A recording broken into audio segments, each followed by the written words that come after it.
네, 할렐루야, 아멘. 오늘도 주일 예배 오신 성도님들을 주님의 이름으로 환영하고 축복합니다. 아멘. 네, 왜 이렇게 힘이 없으세요?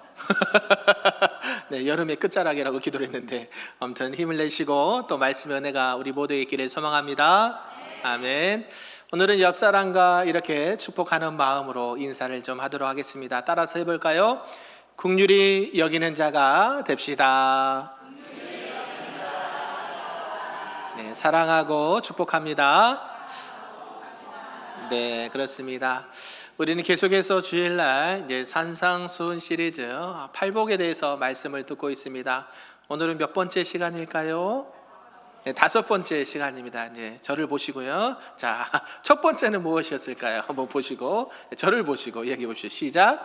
심령이 가난한 자는 복이 있나니 그들이 천국이 저희 것이며, 그 다음 두 번째, 애통하는 자는 복이 있나니 그들이 위로를 받을 것이며, 세 번째, 자는 복이 있나니 그들이 땅을 기업으로 받을 것이며, 네 번째, 의에 줄이고 목마른 자는 복이 있나니 그들이 배부를 것이며, 다섯 번째 오늘 말씀 시작. 긍휼히 여기는 자는 복이 있나니 그들이 긍휼히 여김을 받을 것이며. 아멘. 네, 하실 수 있습니다. 네, 우리 팔복까지 다 가면 모두가 다 같이 일어나서 암송을 하는 시간을 갖도록 하겠습니다. 예, 지금 말고요. 네, 우리가 이렇게 산상수훈 시리즈 팔복에 대해서 말씀을 듣고 있는데요. 예수님께서 이제 천국에 대해서 말씀하시고 하나님의 나라, 하나님의 백성들은 이 땅 가운데 어떻게 하나님과의 관계를 맺고 또 신앙생활 하는 것이 복된 신앙생활인지 말씀을 통해서 알려주고 있습니다.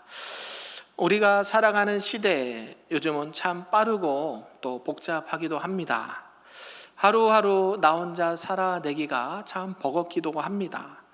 그래서 누군가의 아픔이나 누군가의 슬픔을 이렇게 관심을 주거나 그들에게 어떤 표현을 한다는 것은 쉽지 않은 시대라는 것이죠. 그런데 그런 시대 속에서도 하나님의 마음을 품고 긍휼을 실천하는 사람들이 있다라고 성경은 말씀하고 있습니다. 그들의 삶을 보면 조용한 것 같지만 그 안에는 이 하나님의 마음과 하나님의 나라로 그 향기가 가득하다라는 것을 알 수가 있다라는 것이죠.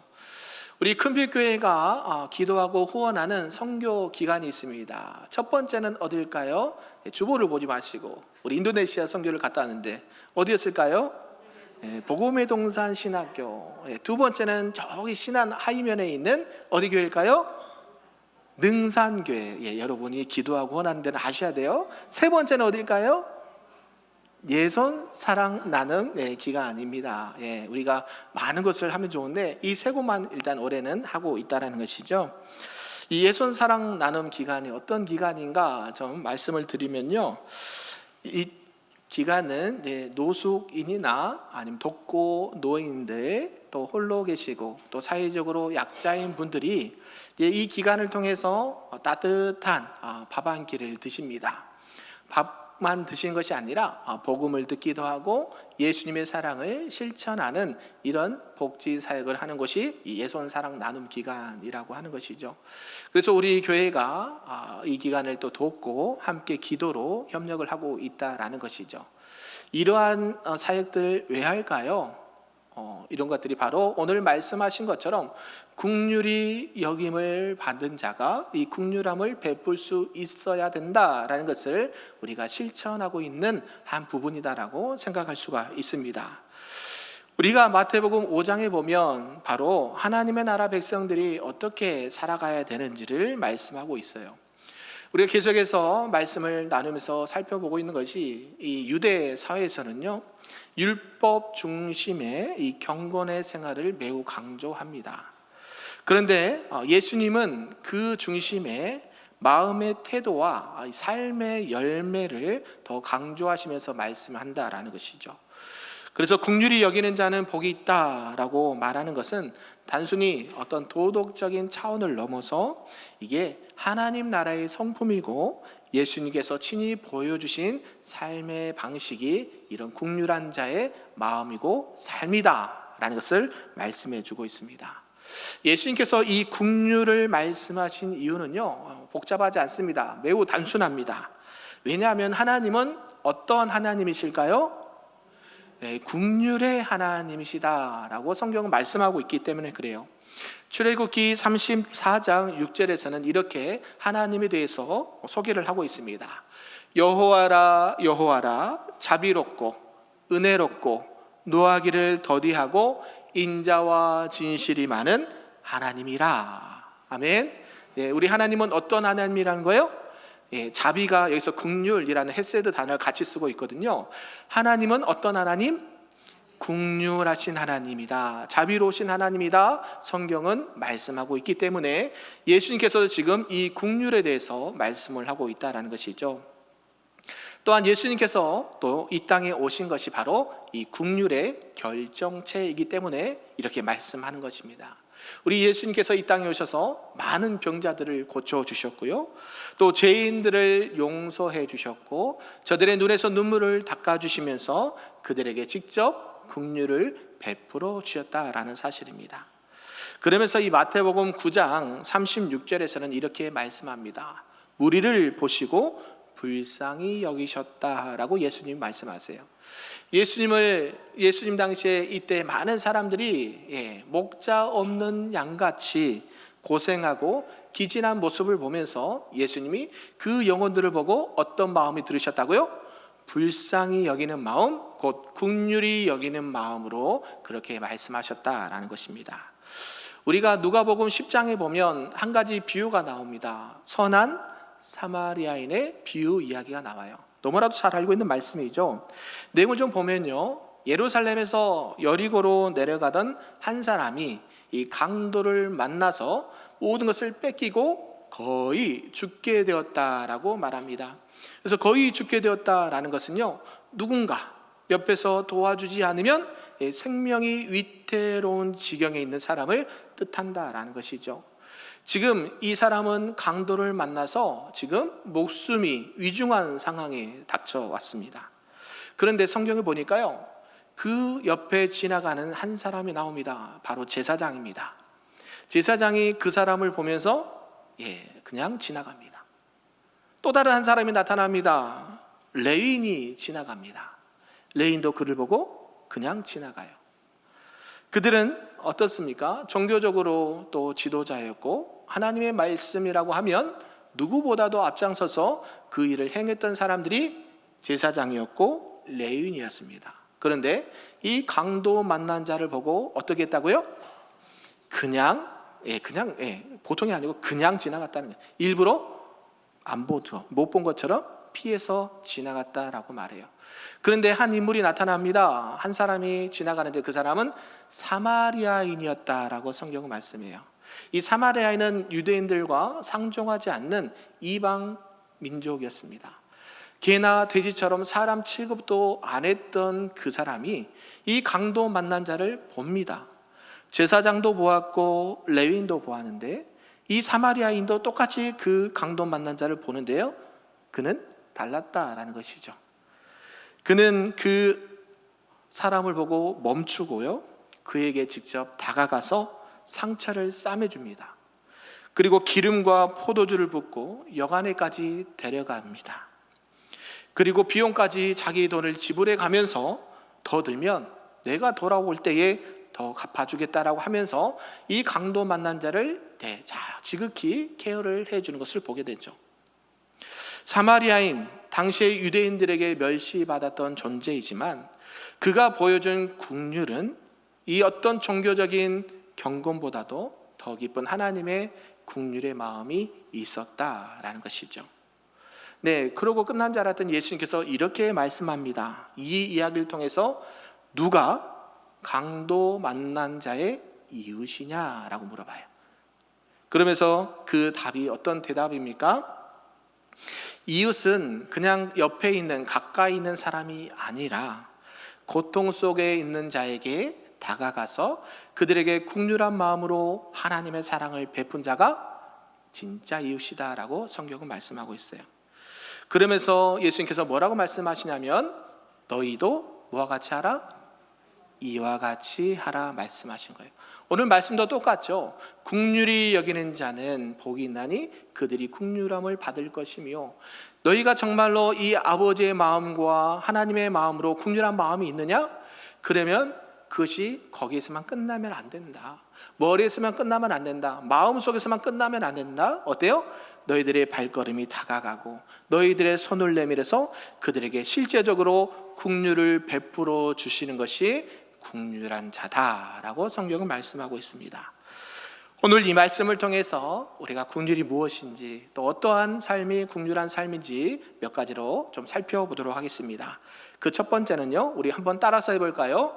긍휼은 하나님의 성품을 담는 것입니다. 아멘. 네, 오늘 주일학교와 우리 청대부가 같이 연합해서 예배드리거든요. 크게 해서 따라해봐요. 긍휼은 하나님의 성품을 담는 것입니다. 아멘. 그렇습니다. 우리 마태복음 5장 7절 말씀 다시 한번 읽어볼까요? 시작. 긍휼히 여기는 자는 복이 있나니 그들이 긍휼히 여김을 받을 것이며. 아멘. 이 긍휼이란 단어, 여러분 어떤 마음이 드십니까? 참 아름답고 따뜻한 말입니다. 그래서 이 단어의 어원의 뜻을 좀 깊이 살펴보면요, 의미가 일반적이지 않고 더 깊은 하나님의 마음과 뜻이 담겨 있는 말이라는 것이죠. 이 긍휼이라는 이 어원의 뜻은요, 헬라어로 보니까 에레오스라는 단어를 씁니다. 이 단어의 뜻이요, 단순한 그냥 동정심이 있다라는 마음을 넘어서서 이 상대방의 고통을 느끼고 그 고통을 덜어주려고 하는 적극적인 사랑을 의미한다라는 것이에요. 그냥 도와주고 싶다 이 마음이 아니라 그의 고통을 어때요? 같이 느끼면서 그 고통을 어떻게 하면 덜어줄 수 있을까? 그걸 실제적으로 도와주는 적극적인 사랑이 바로 긍휼이다라고 말씀하는 것입니다. 결국 긍휼은 마음속에서만 그냥 멈추는 것이 아니라 실제로 행동으로 이어지는 하나님의 사랑이다라고 말씀하고 있습니다. 이 긍휼이라는 단어, 이제 헬라어로 찾아봤는데 히브리어로 좀 찾아봤어요. 이 라함이라는 단어가 있고 헤세드라는 단어 있습니다. 아까는 헤세드 단어 잠깐 얘기했잖아요. 자비, 긍휼, 이것도 있는데요, 이 라함이라는 단어도 쓰일 때가 있는데, 이것은 우리 어머니들, 아이를 뵌 그 어머니들의 자궁을 의미한다는 것이에요. 거기에서 유래된 단어가 이 라함이라는 단어인데요, 어머니가 자녀를 품는 깊은 본능적인 사랑을 상징할 때 이 단어를 썼다라는 것이에요. 결국 하나님께서는 우리를 향하신 본능적이고 보호해 주시는 사랑이 바로 어떤 마음이다? 긍휼이다 라고 말하는 것이에요.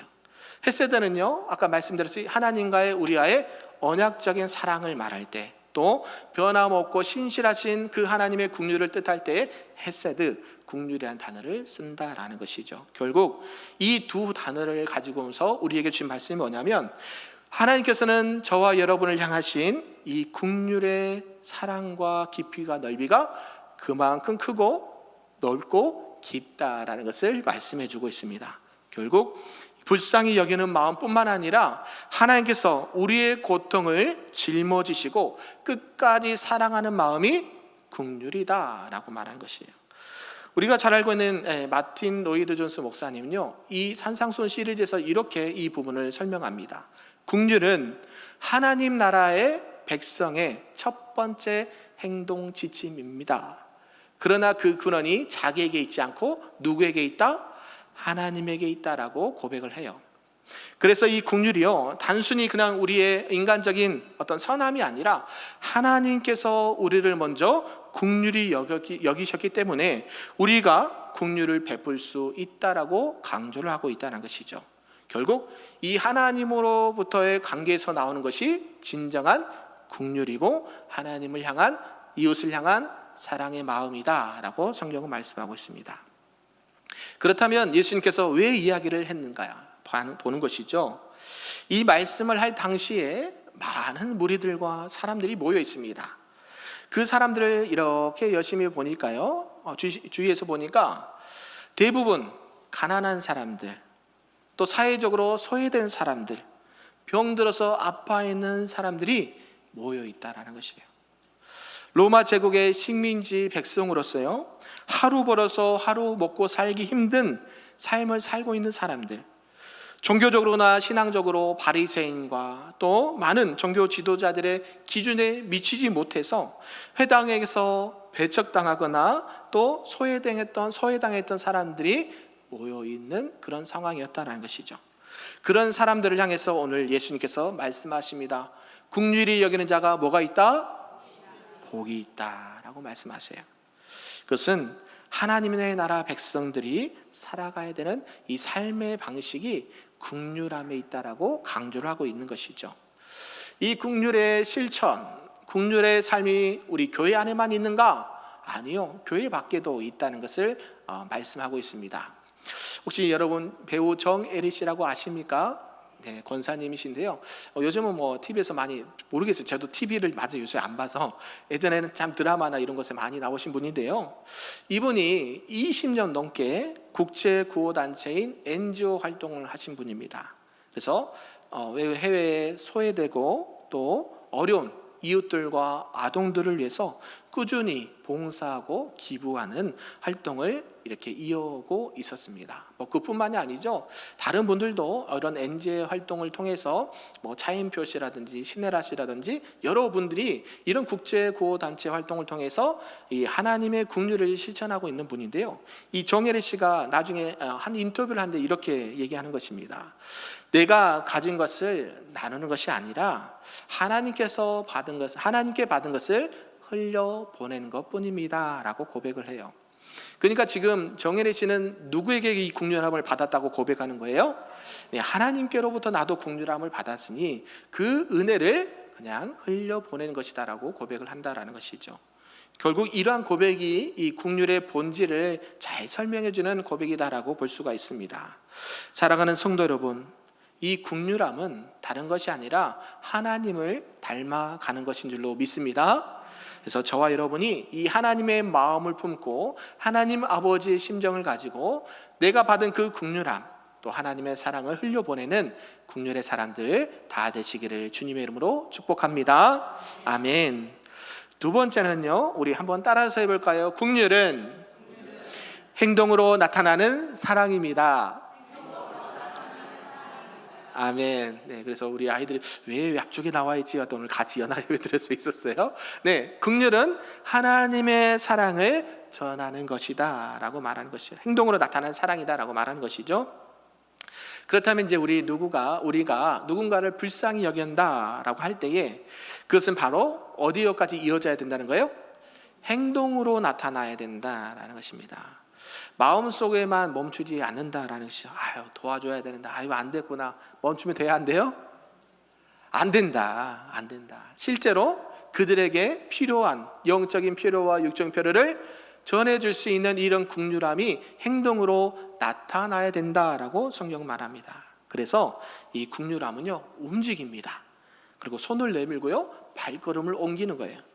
그들의 삶에 실제적인 도움을 주는 것이 진짜 긍휼한 삶이다라는 것을 말씀하고 있습니다. 우리 예수님께서 그것을 아주 자세하게 또 세밀하게 직접 보여주셨습니다. 아까 말씀드렸지, 병자에게 직접 찾아가시고 또 귀신 들린 자를 고쳐주시고 눌린 자를 자유케 하시고 갇힌 자를 자유케 하시면서 어때요? 그들의 모든 눈물을 닦아주시면서 그들을 긍휼한 마음으로 구원하시고 은혜를 베풀어 주신 분이 누구세요? 바로 우리 예수님이다라는 것입니다. 저와 여러분이 직접 이런 긍휼의 행동의 삶이 있기를 간절히 바랍니다. 그래서 고통을 보고 그냥 지나치지 않고 이 긍휼함을 경험하고 나누시는 저와 여러분 되면 좋겠습니다.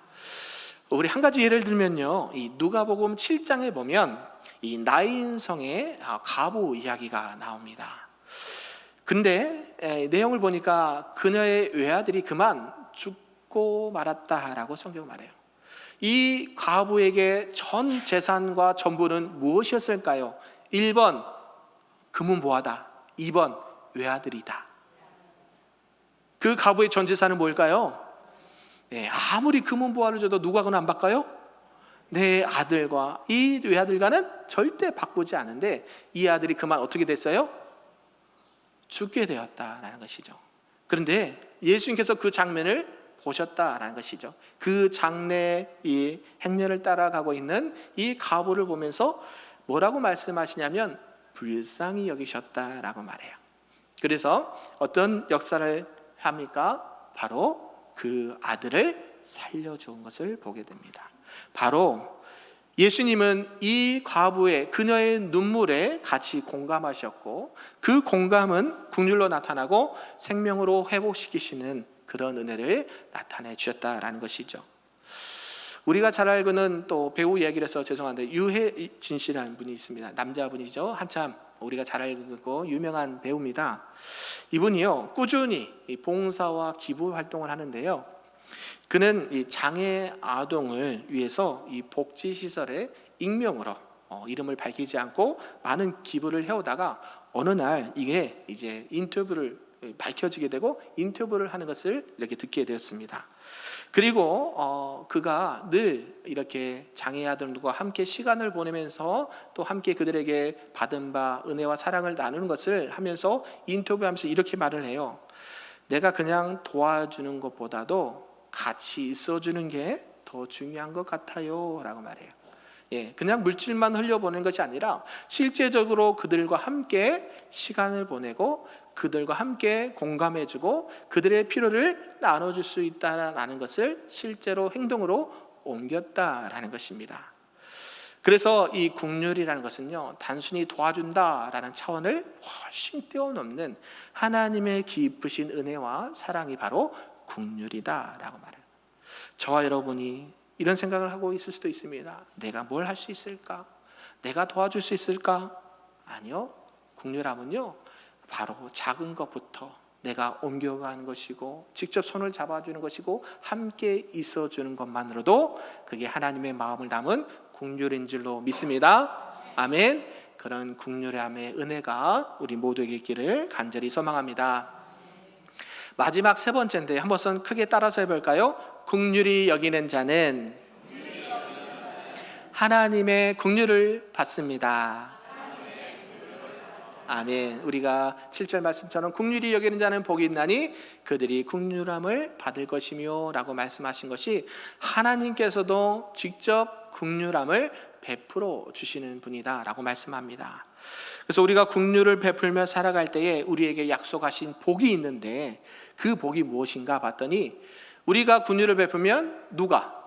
하나님께서 누구에게? 나에게, 우리에게 뭘 베풀어 주신다? 긍휼을 베풀어 주신다 라고 말해요. 이것은 우리가 그냥 세상적으로 말하지 어떤 인과응보적인 원인과 결과가 있어서 내가 이렇게 했으니까 내가 이렇게 줄게, 기브 앤 테이크라 그러잖아요. 세상 그게 만연합니다. 내가 이거 해줬으니까 너도 이거 주세요, 이런 의미가 아니에요. 우리는 거저 받았죠. 누구 때문에? 예수님 때문에. 이 긍휼 그 자체이신 예수님께서 이 땅 가운데 인간의 몸을 입고 오셨습니다. 여러분, 이 죄로 인해서 죽었던 우리의 심령을 살려주시고 하나님의 백성 삼아주시고 하나님을 믿는 자녀로 살아갈 수 있는 그 긍휼보다 더 큰 긍휼이 있을까요? 없을까요? 없습니다. 이런 긍휼함 받은 사람들이 내가 긍휼을 못 베풀 사람이 있을까요? 없을까요? 없습니다. 내가 용서 못할 사람이 있을까요? 없을까요? 없다라고 성경은 말해요. 왜요? 하나님의 그 긍휼을 받은 사람은 그 긍휼을 베풀 수 있다라고 말하는 것이죠. 우리가 잘 알고 있는 마태복음 18장에 보면요, 이 빚을 탕감받은 이 종에 대해서 말씀을 하고 있습니다.